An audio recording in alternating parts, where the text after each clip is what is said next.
welcome back, Chanda Luxury Living. This is our garden tour part 2, and Haven has graced us with her time. She's doing the videography today, so I don't have to, and I'm so excited that she's with us. Normally she does the video, but she's been so busy with all of her activities. So thank you, Haven, so much.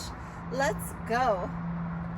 Here, if you remember, we talked about the roses, we talked about highs and lows, we talked about different textures and colors, all creating a wonderful, wonderful scene for your garden.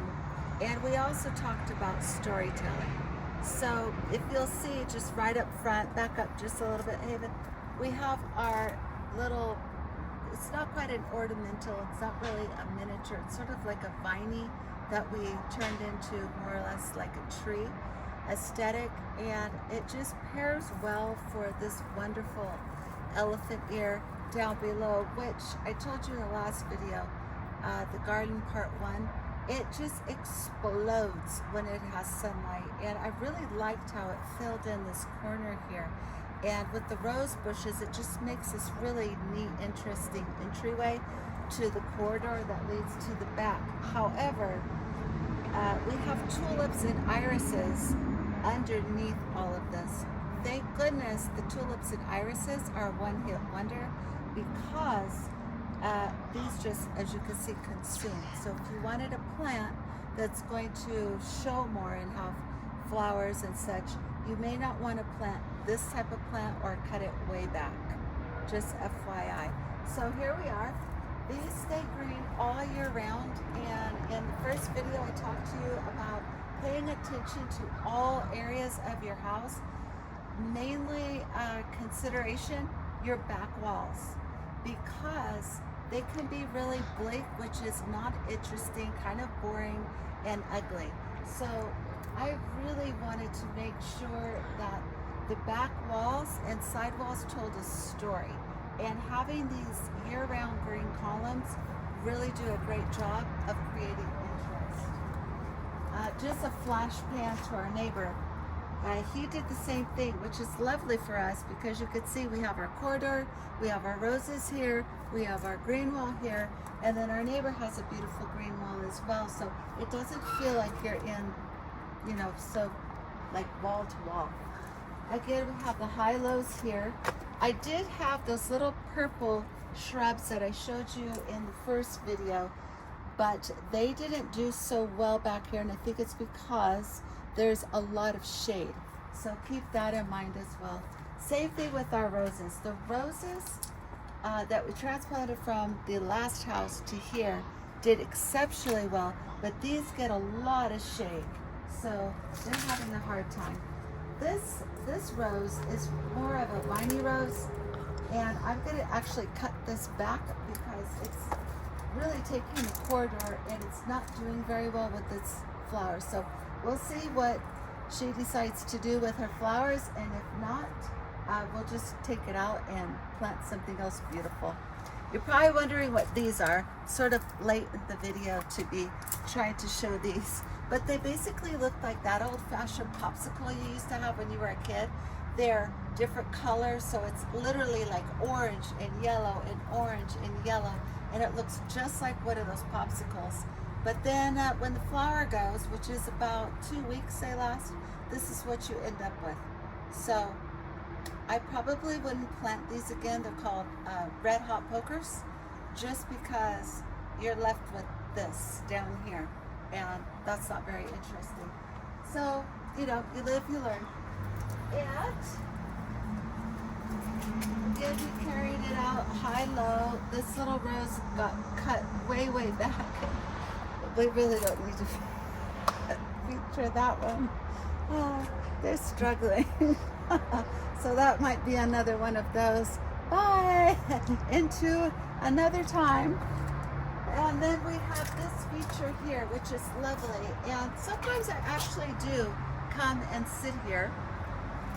And just, even if you'll pan back just a little to let them see, just turn the camera around so they can see from your point of view. Turn around. Yeah, there you go. Okay, now you can come back. That's just to show you what you're looking at when you sit on this beautiful little bench here. It's just a nice place to sort of rest, contemplate, and then just enjoy the garden from another vantage point.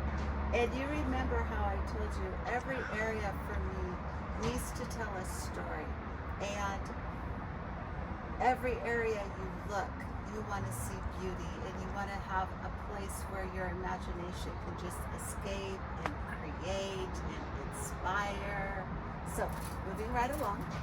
And you're seeing, oh, what's this? The little villa. That's from the first video we briefly talked about. So this actually, isn't it darling? And then we have the roses over here. It's a very French country. Did you show them the sterlings? These purple roses or lavender, they're gorgeous. They're called sterlings. They don't last long, but they're beautiful, very fragrant. So our little villa here was going to be my flower shed where I would cut the roses. I could lay them inside. I could cut them, put the vases out, very easy so that they're not having to come through the house. And on the other side was going to be Haven's Shake Shack, where she could make shakes for her friend. And we decided that instead of it just being the shed, like you can't imagine the transformation. It was white, but that was about it. Deck got built out. The little bar area got built out. This detailed awning and roof got built out. So, you know, it just shows about another way of telling a story is embellish. So many people when they come over, especially when they're looking from the kitchen area out, they think it's an in-law suite or they think it's a glorified playhouse. It's not. And Haven has had fun with her friends in it, but it just shows when you embellish what you can create. It's a whole feeling unto itself. And then with the hammock draped at the angle that it is, it really gives an illusion that you are someplace far away. It's fun. Very vacation-esque. And then we have these rockers, which I really, really enjoy. And I think they probably came from, they were my mother's. She gave them to me from probably Lowe's, someplace like that, a couple of years ago. They're hard to get now. I guess they were so popular that they keep running out of stock. So this is our villa. And if you turn around, you'll see to the side of the house in coordinating colors and scheme that's an actual addition to the tool shed. But it doesn't have to look like it. It can be an extension of the house because of how it flows. So yes, the colors are black and white, but the trim is what makes it additionally interesting. So there's just this really nice flow. That's all a part of your garden. That's all a part of your story. So now the green wall. I am a huge fan, whenever possible, create a green wall instead of a fence. So when I came into the house, there was, you can see this nude colored fence behind us. And there's some houses on the other side. So one, I knew they probably would enjoy looking at a green wall more than just a fence. And two, I especially would enjoy a green wall instead of just the fence or building something on top that was higher. So these beautiful green bushes, they were here already and they've done quite well, but it takes a long time for them to like actually fill out and grow up. So being from California, we knew that aspen grew really well, and they're like an interlocking family, and they will spread. So we actually did plant all these aspens here, but their systems are interlocked, which is important because we're on the valley floor and the winds gush through here like it feels like a tornado sometimes. And they're so strong. They're not going anywhere. And they've just, if you want to scan up Haven, they've just limbed out beautifully. Well, let me just walk back. Yeah, here's an interesting fact before I forget. there are lots of species of aspen. These are more the column type, like this. What we had before limbed out like this. And that's what I wanted in the front, and I mentioned that in the garden video part 1. However, the column aspen are perfect for here because it gives the green bush here room. And I found this really interesting. If you see up here, they're all like coexisting together. They're giving each other space. So this limb is coming in, but they continue to grow in between each other. I just found that was fascinating, that they have this like communication between the two of them to know how to do that. And if you look in here, it's just gorgeous. It's this beautiful green wall. So just love the way the neighbors now have something beautiful to look at. In fact, I've noticed that they're opening their blinds because there's something beautiful to look at, and we have something beautiful to look at, especially when we're upstairs. If you want to just pan across real quick, you see we have privacy and they have privacy. And I'm a big advocate of when you plant, not only are you being thoughtful of what is the story that you're telling, what is the story you're telling for your guests that are going to come over, your family, but how is what you're doing impacting the neighbors. And I talked about the first video when we started embellishing the landscaping and everything else, and painting. The house was a toffee color, it's white and black now. We actually won Property of the Year award, and inspired the whole street to level up. So what you do directly affects other people. So I'm happy that it was in the positive vein. So moving right along, we have our high lows. This beautiful bush is not doing well, and for obvious reasons. Slowly, it doesn't have enough sun. The hydrangeas, if you'll just pan back a little, Haven, they're doing really well, and the only reason they are is because they get the west sunset, and it just comes in such a way that it hits them just enough. So that's fabulous. We love that. And you have, I'm sure all of you already know this, but you really have to pay attention to the direction of the sun, what time of day, and what you're planting, so that it won't combust from too much sun, and it will thrive because it has enough. So I am not one that enjoys coming and watering, and for a lot of people that's a great meditation time. For me, I'm more into design. I love to design. I'm sure it's because it's creative and storytelling, which are many of the gifts that I enjoy expressing. So I like the storytelling. These are all on sprinkler system, and surprisingly use very little water. So it's a thoughtful water garden. Yes. So here again, more aspens. And you can see these trunks. They are just mighty, mighty, mighty. I mean, that wind gets them strong fast. And here's our newest aspen. This aspen, I'm sure you gardeners could probably tell me what's going on with this leaf. I was going to take it down to Cook's and see what happened. But we did have a cold snap here, right? It got super, super hot. The sprinklers came on, and then we had a cold snap. And some of our beautiful plants freaked out and either got burnt or I don't know what happened to them. They kind of went into shock. So I talked about that in the garden part 1, so you should look at that as well. Also talked about choosing plants for your area. A lot of plants and flowers and trees that did well in California just don't do well here. At the back of the house, if Haven will pan around, those beautiful shrubs that are growing like a tree by the bedroom window there, we had Meyer lemons trees. They did not do well. They did not do well. They thrived in the summer and then shriveled up in the winter, obviously, but they didn't have enough energy to come back and ever produce fruit. So we put them to rest and just chose to do something different instead. So you have to know your climate, know your state. All right, here, let's show them this. And Haven, if you'll pan around kind of like at a circle, because this is important what I want to show you. Yeah, go ahead. You'll see, and then show them the back. Yep. You can see that this is an oval. It's an oval shaped grass. So we wanted to carry those lines into the landscape.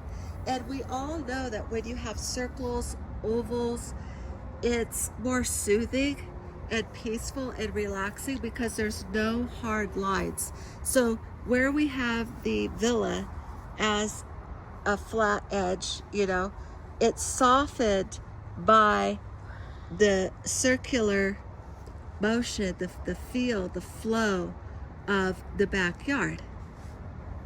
Do you see that? So, you know, squares and circles, squares and ovals go well together when you could soften up those lines. So all of this was very on purposely thought out. So this monster of a tree right here, I talked about the first video. Look how much sun it's getting. It's still coming sun from the east, and they love, love, love, love sun. So this sweet precious pet, this is a tiger eye, and we're actually, I call it pluming it up. I'm actually going to take some of this that's down here and make pom-poms here, which really is its best. It really is its best look. And then we have here, because I wanted to, don't go too into the... I wanted to sort of soften up that window when you're sitting there. See, every aspect is thought about. So when you're sitting at the gazebo, or you're sitting here at the fire pit, which is round, okay? Let's come over here. You're sitting here, you're not looking right out a window. You're looking at a curve, and then that curve follows the fire pit, which follows the rock, which takes you right back to the tiger eye. So here you are. You can see. And then, Haven, would you show them the fruit trees? That is a beautiful green wall. So you're not looking down the RV pad to the trash cans. So every area is something pleasant to look at. And it's just absolutely lovely. It's lovely here. And if I was probably going to change something up, it would definitely be the table. I had visions of putting a sofa and a low table there and really creating an outdoor living space. So you notice here, here's my glasses. You notice here, why do I have two different chairs?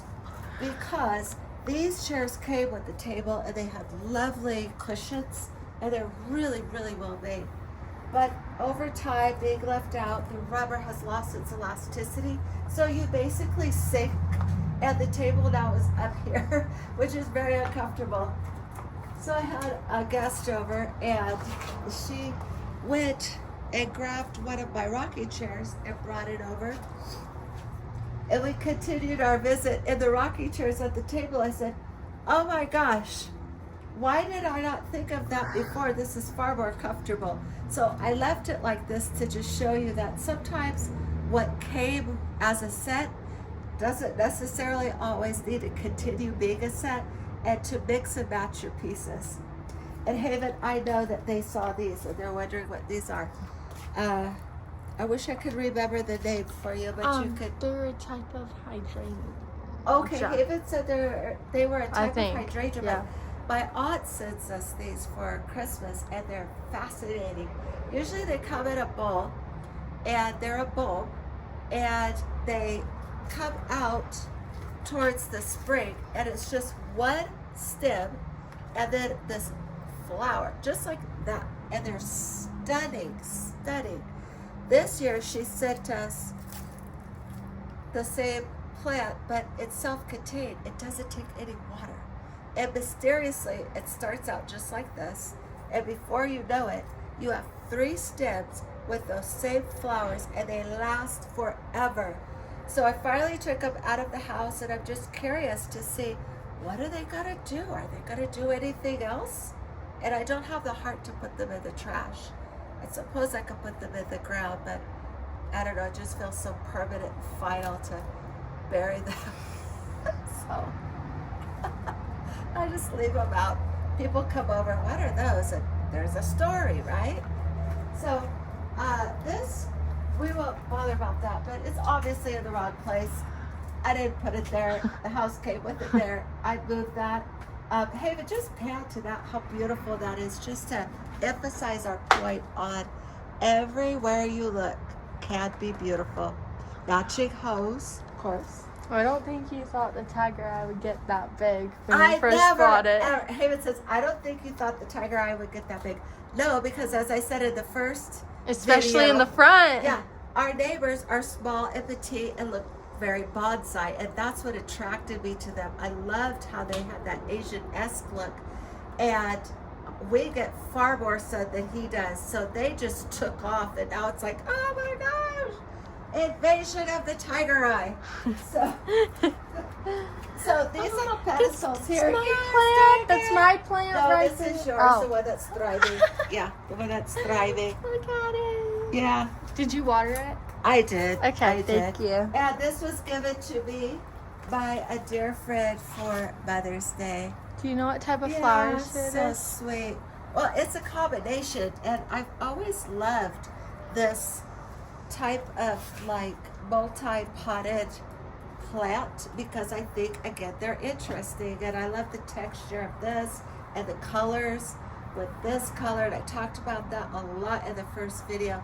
Your garden doesn't have to have all the plants that we do or lots and lots of different variations. It's really about color, it's about texture, it's about play colors opposite each other that actually complement. Like purple cancels out yellow, but they complement each other.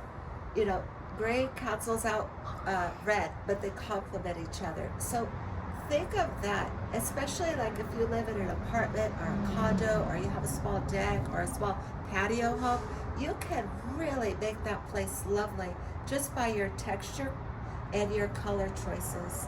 And find different interesting plants. We purposely planted plants that you don't see in everybody's yard because we wanted that difference. We wanted that wow factor. And so here we come around again, another little vignette. And this little Japanese lantern has been with me, oh my gosh, since I was 10. And we just move it around, and this is its whole story, all itself. So creating fun vignettes throughout your home and garden keep you inspired, you know, keep you wanting to come into your yard and enjoy it, because the garden is an extension of your living room and your entertaining space.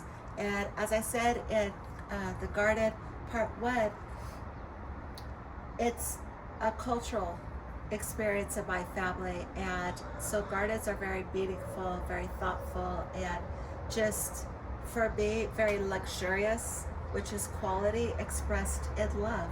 And gardens are all about love and time. So I thank you. I would love to hear your comments and what you're doing in your yard. And you know, I am not a landscaping expert, but I do love design, I love creating, I love brainstorming and helping people. So if you have questions and you'd like my input, I'm here for you. We can have some fun. You can send me pictures, leave, you know, the comment in the comment section of how I can get a hold of you, and I will definitely get back to you, because in such times as this, we all need that inspiration. And even when times are going super great, it's just a wonderful place to refresh and regroup and re-energize, and it's a beautiful legacy to leave to your children. So until next time, I will see you here, Chanda Luxury Living. Thank you. Bye.